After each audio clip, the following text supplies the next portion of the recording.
Okay, so here is the second video. This is social psychology, page 650 to 664. Okay, so the major theme that we've already talked about is social thinking. The second one that this video is going to talk about is social influence, so your environment influencing you. Okay, social pressure can create powerful psychological effects such as conformity, discrimination, obedience, violence. Okay, social roles we have, the rules, how we're dressed, competition, or the mere presence of others can profoundly influence how we behave and think. We usually adapt our behavior to the demands of the social situation, and in ambiguous situations, we take our cues from the behavior of others in that setting. So when we're being watched or when others are group pressure, we're going to change our behavior often. Okay, the three big things we're going to talk about in this presentation is conformity and obedience, group pressure, and then cultural influences. First one I want to talk about is conformity and obedience. Often there was a cluster of people standing gazing towards upward, and passerbys usually they found would actually pause and do likewise. So if I was looking at the sky and a big group of us was looking at the sky, you would stop and look at the sky. Baristas and street musicians known to seed their tip containers with money to just suggest that others had given money, so they're going to pack their money just to make you feel like everybody's kind of doing it. One laughs, coughs, or yawns, and others in the group soon to do the same. Chimpanzees, too, more often likely to yawn after they observe somebody else or another chimp yawn. Sickness can also be psychologically contagious. In the anxious 9/11 aftermath, more than 24 elementary and middle schools had outbreaks of children reporting red rashes, sometimes causing parents to wonder whether biological terrorism was at work. Some cases may have been stress-related, but mostly health experts concluded people were just noticing normal early acne, insect bites, and maybe dry skin and eczema in their classroom. The chameleon effect is unconsciously mimicking others' expressions, postures, or voice. So if I raise my voice, sometimes you may raise your voice. If I get excited and sit up straight, you may all of a sudden sit up straight. A lot of times you see this when somebody's using their hands talking to you. You may start using your hands talking.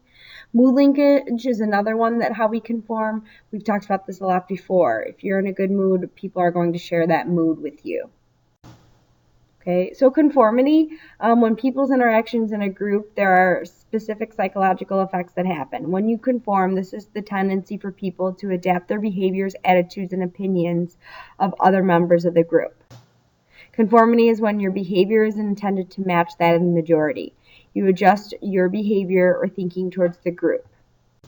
So Solomon Asch actually created an experiment where he told them that it was going to study visual perception, but what he was actually studying was conformity and social approval. His experiment was known as the Asch line judgment study. He found that people will conform to a group pressure even if this forces them to deny the obvious physical evidence. So this is what he did, and we are going to try and fit this in and conduct this experiment in our class. Okay, so Asch said that he was studying visual perception, and the task was to decide which of the bars on the right was the same length as the ones on the left. As you see, the task is simple, and the correct answer is obvious in a minute. Asch asked the students to give their answers aloud. He repeated the procedure with 18 set of bars. The majority of the people, so if he had 8 people, one of them was a real subject, so didn't know that this was actually a setup. All the others were Confederates who had been instructed to give incorrect answers 12 of the 18 trials. Asch arranged the real subject to be next to the last person in each group to announce their answer so he would hear most of the Confederates guess incorrect responses before giving his own. Okay, so here's the set. The sample is what he would give, and you know that the correct answer is B. Okay, but the majority of the people who are part of the experiment would say A, A, A, A. The 5th person or the 7th person, whatever they would slot them in, is the kid who does not know anything about this. A lot of the times they conformed and they said B, or they said A, sorry, and they didn't go with their instinct that they knew was right, which was B. Okay. Some of the ASH results they found 75% of those subjected to group pressure conformed to the false statements of the group one or more times, while 25% remained complete independent. In related studies, 50 to 80% conformed, while the majority of false estimated at least once, while 33% yielded to the majority of half of the trials or more. Okay, they found that conformity increased. They saw this happening. Kids would conform to the group. They found that conformity usually increases when you feel incompetent or insecure about a situation. You're in a group of 3 or more, so more is usually when there's more people, you're more willing to conform. You are impressed by the status, so you really think that they're impressive. You have made no prior commitments to a response. This is the first time you're guessing. You are being observed by other people in the group. Your culture strongly encourages you to respect everybody. Okay, there's 2 other reasons maybe for conforming, why people conform: normative and informal influence. Normative is the influence resulting from a person's desire to gain approval or avoid disapproval in a group. So it's better for you, you really want to fit in with everybody, so you take the group's ideas. Okay, so this is kind of like if you watch Mean Girls, where she wears pink on, I think it's Tuesday. Well, she wants all the girls to approve her. Informal influence is influence resulting from one's willingness to accept others' opinions about reality. And you also, you believe being part of this group is better than maybe being left alone. Okay, it's not so much that you want to fit in, but it's like it's better to be a part of a group than to be by yourself. Okay, next thing we're going to talk about is obedience. In human behavior, it is a form of social influence in which a person yields to instructions or orders of authority. So think about if your boss told you to do something, you're more prone to do it because you want to listen to authority. Okay, Stanley Milgram, he was a student of ASH, knew that people complied to social pressure. So he came up with what was known as the Milgram experiment. He did a study where a person would shock another individual if they answered a question incorrectly. The voltage would increase the more questions that were missed. So one guy was on one side of the screen, okay, that was attached to a fake voltage machine. He was part of the experiment. On the other side, they'd have volunteers come in and they'd say, okay, we want to see if your partner gets a question incorrectly, then you need to zap them. And so the partner would read them the questions, okay, and their friend would get it wrong, and he'd have to zap them. Okay, and what he found, Milgram thought that, hey, no, most people would stop. They wouldn't shock somebody on the other side of the curtain. But what he found was 63% continued throughout the entire experiment because there was a boss or an authority figure standing next to him that said, you need to do it, you need to do it, you need to do it, even though they knew it was wrong. And again, we're going to talk more about this experiment in class. Okay.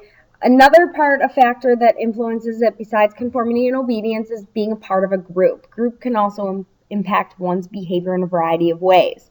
We got social loafing, social facilitation, de-individualization, groupthink, and group polarization.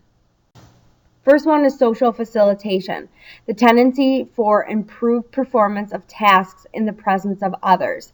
This is generally because of a heightened state of awareness. People are watching you. You want to do well. You're going to increase your workload. We've talked about this one a little bit before. Sporting events, usually athletes do better when they're being watched. Driving a car, you're going to be more attuned when people are in your car watching you and criticizing the way you're driving. Okay, another term that influences group behaviors is social loafing. It's a tendency for people in their group to exert less effort when pooling their efforts towards a common goal. So this is what I always talk about, the social loafers in the classroom. You're in a classroom setting and you wait for everybody else to answer the question. You'll just kind of think like, I don't need to put forth as much work. When you're doing a tug of war with somebody, you may not, or you're lifting a big couch with your friends, you might not put forth as much effort because you're kind of just thinking like, oh, somebody else is going to take on the task of lifting it.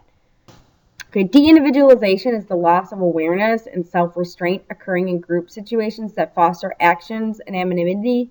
You have less self-conscientious and less restrained when you're in a group. So you kind of don't necessarily you're not yourself anymore. When you're part of a group, you're like, I can act crazy. Junior Olympics, you put your costumes on, and all of a sudden you're not seen as individuals anymore. You're seen as part of a group. Halloween, same thing. You're seen as a part of a big group. So you feel like you may be able to change your behavior, and it's definitely something that isn't how you normally act. Groupthink. Groupthink is the mode of thinking that occurs when the desire for harmony, you want harmony in a decision-making group, overrides a realistic view for alternatives. You don't really agree with the individuals, but you'll just go with it because you want to go with the group.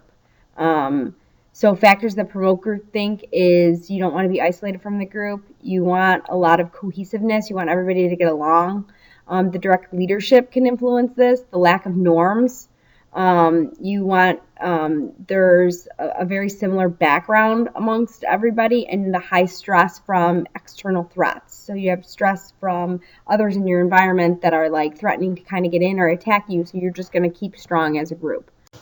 Group polarization is when members of a group have similar, though not identical, views about a topic or discussion. Their opinions become more extreme and pronounced. So let's say you all love the same movie.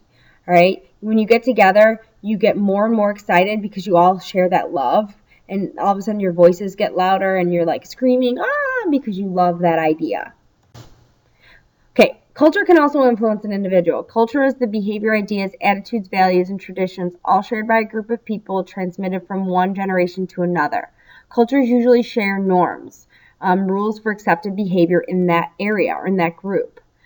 Personal space can also be something that's important to cultures. It's different between place to place. It's the buffer zone that we like as individuals. The United States and England prefer way more personal space than places like France and Latin America.